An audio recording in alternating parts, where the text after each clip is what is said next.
Jadi, apa itu sistem indera? Sistem indera adalah bagian dari sistem koordinasi yang berperan sebagai reseptor atau penerima rangsang karena memiliki ujung saraf sensorik tertentu. Sistem indera pertama, indera penglihatan, yaitu mata. Struktur pada mata terbagi menjadi 3. Yang pertama ada alat tambahan mata, yang kedua ada bola mata, yang ketiga ada struktur bola mata. Untuk alat tambahan mata yakni ada 3. Yang pertama ada alis mata. Alis mata berfungsi untuk melindungi mata dari keringat yang ada di dahi. Yang kedua ada kelopak mata dan bulu mata, fungsinya untuk melindungi mata dari air dan debu yang berasal dari luar. Yang ketiga ada kelenjar lakrimal, berfungsi untuk menghasilkan air mata.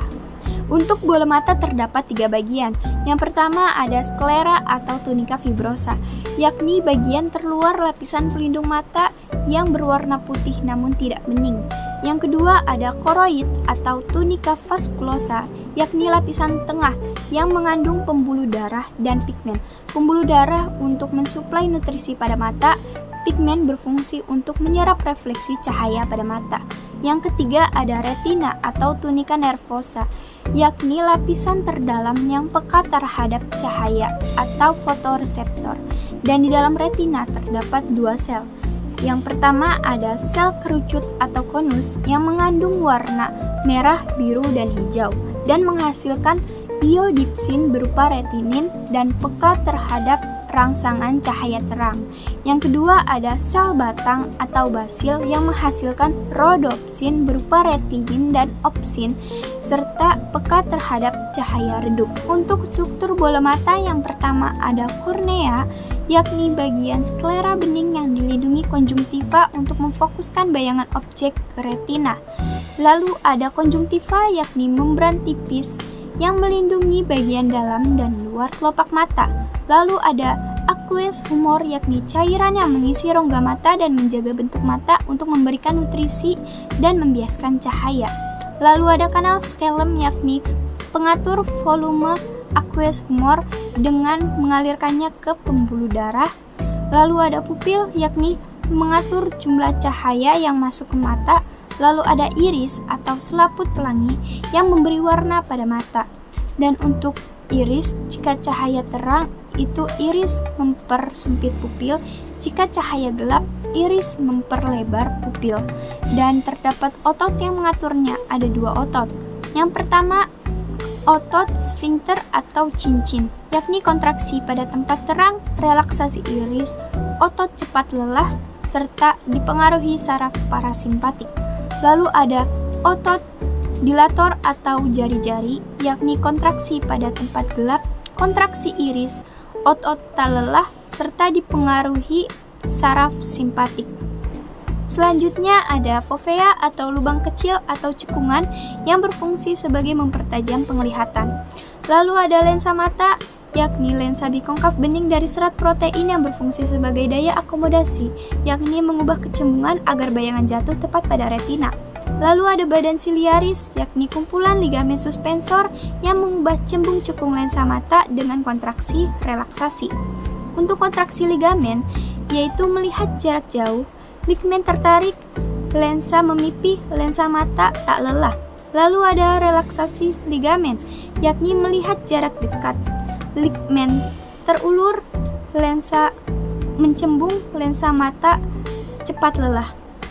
Lalu ada vitreous humor, yaitu cairan kental yang berada di belakang lensa mata, yang berfungsi sebagai memfokuskan cahaya ke retina. Lalu ada makula lutea atau bintik kuning, yang berpigmen kuning, yang peka terhadap rangsangan cahaya. Lalu ada bintik buta, yang tidak terdapat fotoreseptor. Lalu terakhir ada saraf optik, yang mengatur indera penglihatan. Untuk mekanisme penglihatan, cahaya masuk ke mata melalui kornea, lalu ke aqueous humor, lalu ke pupil dan iris, lalu ke lensa mata.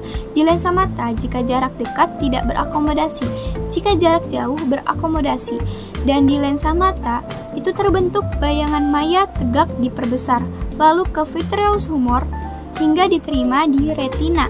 Nah, di retina ini terbentuk bayangan nyata terbalik diperkecil. Lalu Reseptor ini mengirim impuls ke saraf optik lalu ke lobus occipitalis untuk diinterpretasikan menjadi bayangan tak terbalik. Selanjutnya adaptasi gelap dan terang. Untuk adaptasi gelap, yakni dari tempat terang ke tempat gelap yang dimana awalnya buta sesaat. Dan di sini itu rodopsin terbentuk agar kita dapat melihat di tempat gelap. Lalu ada adaptasi terang, yakni dari tempat gelap ke tempat terang yang dimana awalnya bayangan terlihat keputihan. Dan di sini rodopsin terurai lalu membentuk iodipsin. Untuk gangguan indera penglihatan, yang pertama ada miopi atau rabun jauh, yakni tak mampu melihat jarak jauh dan harus menggunakan kacamata berlensa cekung atau negatif. Miopi ini terjadi karena bayangan jatuh sebelum retina, bola mata terlalu lonjong, kelengkungan lensa mata terlalu besar. Yang kedua ada hipermetropi atau rabun dekat, yakni tak mampu melihat jarak dekat karena titik dekat lebih dari 25 cm dan harus menggunakan kacamata cembung atau positif. Dan hipermetropi terjadi karena bayangan jatuh setelah retina, bola mata terlalu pipih, kelengkungan lensa mata terlalu kecil. Yang ketiga ada astigmatisme atau mata silindris yang harus menggunakan kacamata berlensa silindris. Dan astigmatisme terjadi karena bentuk kornea mata tidak bulat. Sistem indera selanjutnya, indera pendengaran, yaitu telinga. Frekuensi bunyi telinga manusia yaitu 20-20.000 Hz. Untuk fungsi telinga terbagi dua. Yang pertama sebagai indera pendengaran atau fonoreseptor, yang kedua sebagai pendeteksi keseimbangan atau equilibrium. Untuk reseptor telinga terbagi menjadi dua juga. Yang pertama pendengaran, yakni organ korti pada koklea. Yang kedua keseimbangan, yakni otolit. Untuk struktur telinga terbagi menjadi tiga, ada bagian luar, bagian tengah, dan bagian dalam. Nah, untuk bagian luar itu terdapat daun telinga atau auricula yang berfungsi untuk mengumpulkan suara masuk ke dalam telinga. Dan yang kedua ada saluran telinga atau liang telinga yang menghasilkan serumen atau penggumpalan kotoran dan berfungsi untuk meneruskan suara masuk ke telinga tengah. Untuk bagian tengah, yang pertama ada membran timpani atau gendang telinga yang berfungsi untuk meneruskan suara ke tulang-tulang pendengaran. Yang kedua ada tulang-tulang pendengaran yang dimana terdapat tiga. Yang pertama ada tulang martil atau malleus, yang kedua ada tulang landasan atau incus, dan yang ketiga ada tulang sanggurdi atau stapes yang berfungsi untuk meneruskan suara ke tingkap oval. Nah, tingkap oval ini yang menghubungkan telinga tengah dan telinga dalam. Nah, yang ketiga ada saluran eustachius, yakni saluran yang berhubungan dengan tenggorokan untuk menyeimbangkan tekanan dalam dan tekanan luar. Untuk bagian dalam, yang pertama ada kanal semisirkuler atau saluran setengah lingkaran yang terdiri dari tiga saluran yang mengandung cairan endolimfe dan sel reseptor keseimbangannya berupa kupula yang dipengaruhi oleh gerakan sel rambut. Yang kedua ada vestibula yang terdiri dari sakulus dan utriculus yang mengandung cairan endolimfe dan sel reseptor keseimbangannya berupa makula yang dipengaruhi oleh gerakan otolit. Yang ketiga ada koklea atau rumah siput, yakni saluran menggulung yang berisi cairan limfe dan terbagi menjadi tiga saluran. Yang pertama ada skala vestibular. Ini mengandung cairan perilimfe yang berhubungan dengan tulang sanggurdi melalui tingkap oval. Yang kedua ada skala koklea atau media yang mengandung cairan endolimfe dan reseptor suara yang berada di antara skala vestibular dan timpani. Yang ketiga ada skala timpani yang mengandung cairan perilimfe yang berhubungan dengan rongga timpani melalui tingkap bulat. Dan ada saraf auditori yang berfungsi sebagai indera pendengaran dan keseimbangan. Untuk organ korti pada telinga itu ada sel rambut, membran basilar, membran tektorial, dan saraf auditori.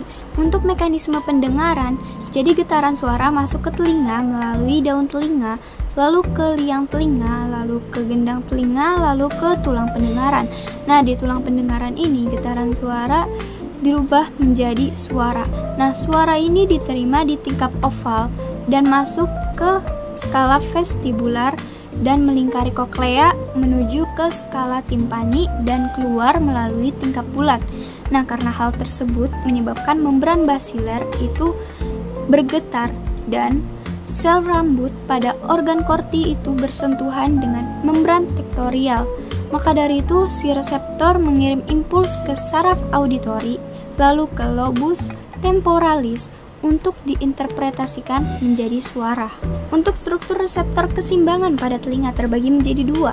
Yang pertama ada kupula pada kanal semisirkuler, yakni terdapat sel rambut yang peka terhadap gerakan memutar kepala. Jadi arah gerakan kupula berlawanan dengan arah gerakan kepala. Yang kedua ada makula pada vestibula, yakni terdapat batu otolit dan sel rambut yang peka terhadap gerakan vertikal kepala berdasarkan gaya gravitasinya. Untuk gangguan pada indera pendengaran, yang pertama ada tuli saraf, yakni adanya kerusakan pada organ korti, saraf auditori, dan korteks otak yang bertanggung jawab atas pendengaran. Yang kedua ada tuli konduktor, yakni gangguan penghantaran suara ke koklea, seperti halnya penumpukan serumen. Dan yang ketiga itu ada motion sickness, yaitu mabuk akibat perjalanan darat, laut, maupun udara. Dan itu terjadi karena reseptor keseimbangan itu mendeteksi adanya pergerakan, namun tidak sinkron dengan indera penglihatan dan tubuh karena tidak mendeteksi adanya pergerakan.